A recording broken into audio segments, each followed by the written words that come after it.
Oi, gente querida aqui do Um Ano Sem Amazon. Nós vamos hoje conversar sobre C.S. Lewis de novo, A Última Noite do Mundo, um livro que eu já tinha prometido resenhar aqui, mas eu fiquei assim, achando que eu não ia conseguir, mas aí eu animei e vamos conversar sobre ele. Eu aposto que vocês vão gostar muito desses 7 textos que estão aqui.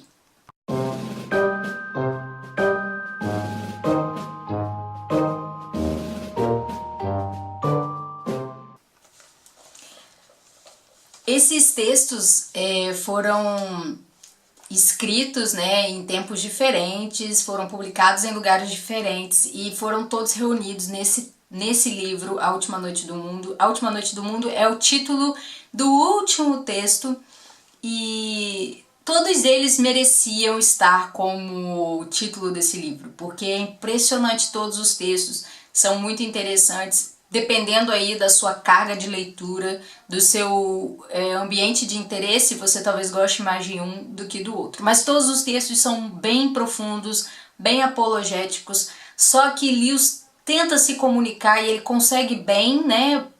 Dependendo do seu ponto de vista, ele consegue se comunicar com você. Mas eu preciso confessar que é um texto difícil. Eu até me lembrei daquele desafio, né, do Clóvis de Barros, falando: você precisa ter culhões, você precisa pegar um texto e falar: não, esse texto aqui vai entrar na minha cabeça. O cara escreveu do zero e eu vou conseguir entender o que ele tá falando. E é muito bom, você sente assim ligações sendo feitas dentro do seu cérebro para que você consiga entender do que ele tá falando. Uma das dificuldades que eu tive para ler esse livro, e eu acho que essa dificuldade é fruto da minha ignorância histórica, é que ele faz muitas alusões a fatos que eu não entendo direito aonde que eu coloco eles dentro da linha do tempo, e também de algumas obras que eu não conheço, que eu fico super curiosa para ler. Ele fala alguma coisa sobre aquela obra e eu fico louca para ler. Aí eu fico pensando, quando eu for ler esse livro aqui, ó, sobre histórias, onde ele vai falar de histórias, né, que ele conhece e que ele vai dando pitacos sobre essas histórias e tal. Aí que eu vou ficar doida mesmo. Que bom que nós estamos um ano em que eu não posso comprar. Mas vamos continuar. Outra coisa legal é que você se sente orgulhoso de ser crente e você fica querendo ser crente inteligente igual C.S. Lewis.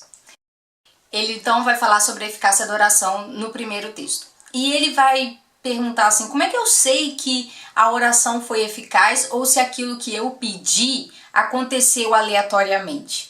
E ele vai propor, sabe, um experimento, vai pegar umas pessoas e falar assim: vamos orar só pelo hospital A e não vamos orar pelo hospital B, e aí vamos ver o que vai acontecer, se o hospital A vai ter mais melhoras do que o hospital B. E ele fala que esse experimento é chulo, isso não é assim que funciona. E se a oração, se a eficácia da oração, ou seja, eu peço, eu recebo, se a eficácia da oração fosse provar alguma coisa, seria uma prova de mágica, né? Porque isso seria manipular a divindade, não é isso que acontece dentro da fé cristã. A oração é mais um relacionamento e não uma mágica, você não coloca Deus contra a parede. Não sei se esse livro vai fazer muito sentido para você que está acostumado com você tem que decretar, você não pode aceitar isso que está acontecendo com você. Esse tipo de teologia não conversa muito bem com C.S. Lewis, e isso aqui pode ser uma obra importante para limpar aí a sua teologia meio estranha, né? Vamos dizer assim. O que eu queria falar sobre esse texto é que ele vai explicar muita coisa sobre oração e vai colocar o pessoal no chinelo. Ele é muito apologético, gente. Na verdade, esse livro todo, você fala assim, como que o C.S. Lewis não abaixa a cabeça para o mundo acadêmico. O segundo texto, gente, eu acho que eu já mostrei, né, as edições da Thomas Nelson Brasil, né, ele é muito bonita, essa arte que eles colocam, tem a ver com a capa e tal. O segundo texto é sobre a obstinação na crença. Se você não sabe o que quer dizer obstinação, quer dizer teimosia, você insiste na crença. Nesse texto ele vai tratar sobre a ciência e a fé, né? Sobre a incompatibilidade entre fé e ciência. Ele vai dizer: olha, não tem nada a ver fé com ciência, nem nem é impossível que um cientista seja um bom cientista e uma pessoa crente, né? Até porque nós não somos apenas crentes na questão de fé em Cristo, nós somos crentes em várias coisas. E ele vai explanando sobre isso e vai deixando a gente assim feliz de ver que não tem por que você não juntar as duas coisas, né? E ele vai falar também da questão da ciência, que ela muda muito. Então é um tratado também sobre a desmistificação da ciência. Porque é como se fosse uma religião, né? Você também tem que crer nas coisas que a ciência fala. E pega pesado aqui com a ciência. No capítulo 3, ele vai falar sobre lírios que apodrecem. Nesse texto tem uma parte que eu acho muito interessante, que ele vai falar sobre questão de cultura, o glamour da cultura e das artes e tudo mais. E olha que legal, ele vai falar assim: imagine que você está passando por um lugar e você está vendo os jovens bem arrumados, tomando um vinho do Porto, e é tudo muito glamuroso, tem muita vida, muito colorido e tal. Aí olha só quando ele fala: então suponha que em seu caminho de volta para casa você entrou em uma pequena e imunda loja de chá e ouviu um velho corpo em um boá de plumas dizer para o outro velho corpo, com um estalo dos lábios: essa xícara de chá, querida, estava muito boa, estava sim, ela me fez bem. Você não sentiria naquele momento que isso era como o ar fresco da montanha? Pois ali finalmente haveria algo real. É uma crítica, com certeza, uma crítica muito bem feita, à questão da essência naquilo que nós vemos hoje como cultura, como status. Esse texto foi um dos meus favoritos, né? Esse talvez seja o meu segundo favorito. Capítulo 4, o meu favorito, Maldanado propõe um brinde. Esse texto eu tinha prometido que eu ia fazer resenha desse aqui, porque eu não tinha comentado esse texto lá na minha resenha de Cartas de um Diabo ao Seu Aprendiz. E, gente, é maravilhoso a contextualização que C.S. Lewis vai fazer. Antes dele falar desse texto aqui no Cartas de um Diabo ao Seu Aprendiz, ele vai falar que quando ele terminou de fazer as cartas, algumas pessoas falaram com ele assim: poxa, C.S. Lewis, deve ter sido assim, né? Poxa, Lewis, você podia ter escrito mais cartas, né? Tão legal essas cartas, é tão interessante essa sua imersão sensorial maravilhosa que você fez, apesar de ser algo fantasioso, é muito instrutivo, não é mesmo? Só que Lewis vai falar assim: olha, não tô afim, não gostei, não quero, é muito difícil. E ele vai falar o seguinte: esse texto é muito fácil de escrever, depois que a ideia chegou na minha cabeça, eu fui escrevendo. Só que é muito sufocante, porque o lugar de onde eu ia falar, né, para colocar a voz na boca de Maldanado, C.S. Lewis tinha que escrever de um lugar que ele descreve da seguinte forma: feito de poeira, cascalho, sede e irritação. Então, como eu estudando a questão de imersão sensorial no texto, aqui eu vi que C.S. Lewis estava tendo dificuldade com a imersão sensorial na escrita. Ele, para pensar como o Maldanado falaria uma coisa, ele já tinha que estar imerso no ambiente do inferno, e ele achou isso muito sufocante, e ele achou que se ele continuasse escrevendo ele ia sufocar os leitores também. Ele falou: não vou escrever. Só que aí veio um convite de um instituto. E aí ele falou: beleza, eu vou escrever algumas coisas que estão na minha cabeça, mas não em forma de carta. E aí ele pega Maldanado, coloca num jantar na academia de treinamento lá dos diabos que vão ser tentadores na terra, e ele vai fazer um discurso brilhante. Eu vou ler alguns trechos para vocês. Ele vai falar, por exemplo, da qualidade do banquete, e o banquete são almas. Então vamos ver aqui o que ele vai falar da qualidade desse banquete. Ele vai dizer o seguinte: ah, como seria maravilhoso poder abocanhar novamente um Farinata, um Henrique VIII ou mesmo um Hitler. Eles eram realmente crocantes, uma fúria, um egocentrismo, uma crueldadezinha que só perde mesmo em robustez para as nossas. Eles impunham uma deliciosa resistência ao serem devorados e aqueciam nossas entranhas ao serem engolidos. ele considera o banquete que está na mesa não muito bom. Outra coisa interessante é que Lewis coloca sobre o diabo, né, todos os diabos no inferno, que eles cunharam o nazismo e o comunismo. Sabe por quê? Maldonado vai explicar como que eles vão mexendo na política para poder melhorar a tentação em massa. E ele fala que vai chegar um tempo em que não vamos precisar mais, gente, vamos o diabo, tá? Nós não vamos mais precisar ficar tentando de um a um. A gente tenta cria um ícone e todo mundo começa a seguir esse cara, então a gente vai ficar mais tranquilo nessa questão de tentação. Outra questão brilhante nesse discurso é a questão do uso da palavra democrático. Ele vai falar que a democracia é algo tão abstrato para os dias que Lewis estava falando há anos e anos atrás. Imagina hoje, né? E ele fala que os jovens vão, por exemplo, parar de se dedicarem à música, à arte, gostar de boa literatura, porque eles querem, na verdade, serem normais.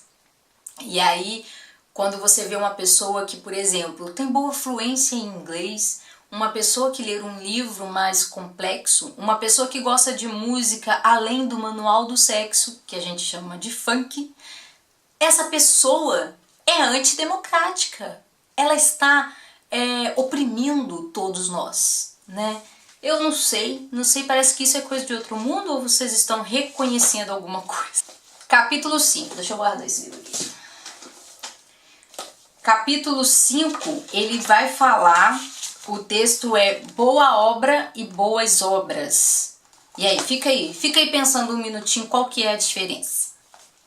Pensou? Então, o que Lewis vai falar? Lewis vai falar da distância que uma coisa antigamente era feita para proveito, era feita para o seu valor intrínseco. Então, uma mulher precisava de um vaso, ela pega o vaso, o barro, faz o vaso e ela vai usar aquele vaso. Então ela faz bem porque ela vai precisar usar aquele vaso por um bom tempo, é trabalhoso, não é assim tão barato você ficar fazendo um vaso. Ela precisa daquilo para sua casa, para o seu proveito. E aos poucos talvez ela até enfeite aquele vaso, sabe, com carinho. E o sapateiro a mesma coisa. E porque o sapateiro tem perto dele as pessoas que vão usar. Então se acontece alguma coisa errada, o cara vai lá no sapateiro. Hoje você tem um tênis da Nike. Se dá errado, você consegue pegar o cara que fez o tênis todo e dar um sacolejão nele? Não consegue, porque ninguém sabe quem foi que fez aquele negócio, porque aquilo vem em massa.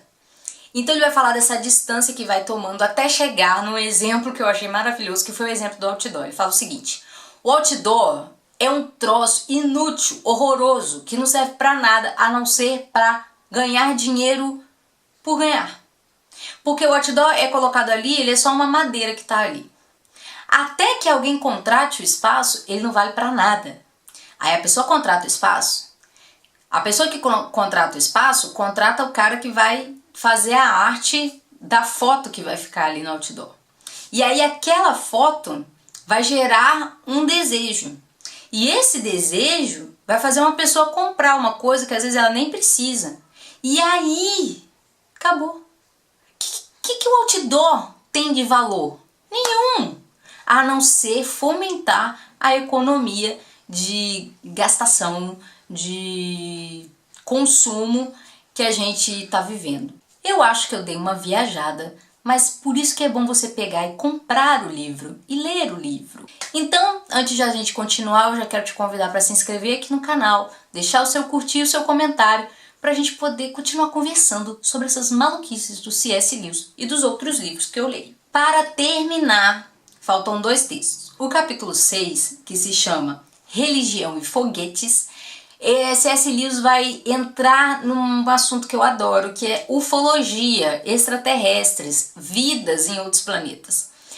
Como que nós encararíamos esses extraterrestres racionais em relação ao evangelho terráqueo? Ou seja, nosso evangelho diz que nós fomos criados, caímos e precisamos de Cristo morrer por nós para nos salvar. Aí ele vai falar assim, beleza, se a gente encontrar extraterrestres racionais fora da Terra, como que a gente vai lidar com isso? Essas pessoas são alcançadas pelo sacrifício de Cristo? Essas pessoas caíram? E se eles caíram, será que foi negado redenção para eles? Ou existe outra forma de salvar essas pessoas a não ser a morte vicária de Cristo? E ele vai entrando nessas questões. E você vai... Quando você vê, cara, você tá fora do mundo tentando evangelizar um ET. Capítulo 7, a última noite do mundo. Ele vai falar de fim do mundo, né? Óbvio.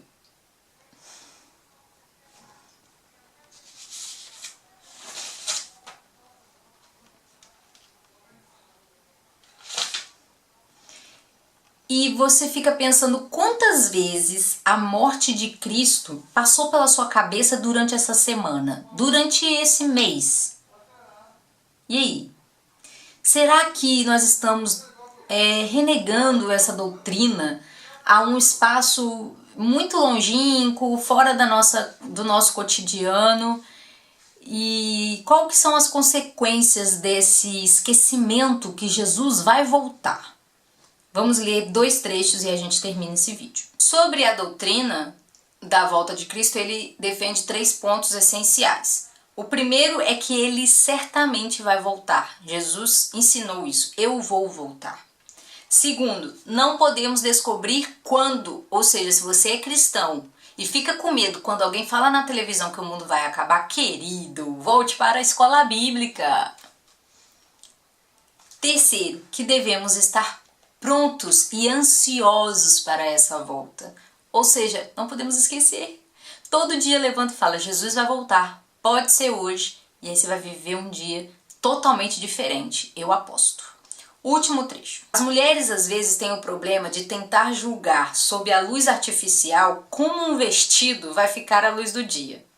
Isso é muito parecido com o problema de todos nós, vestir nossa alma não para as luzes elétricas do mundo atual, mas para a luz do dia vindouro.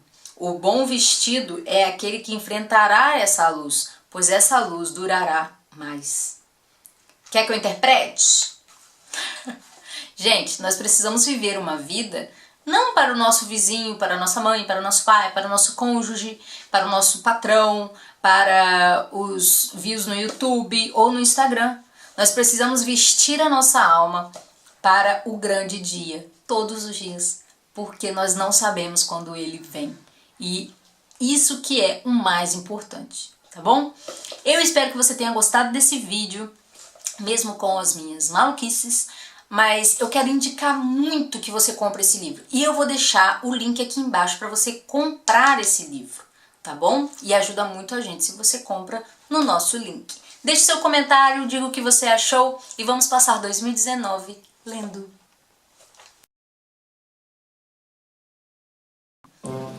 Eu acho que eu dei uma viajada, mas era isso que eu ia falar mesmo.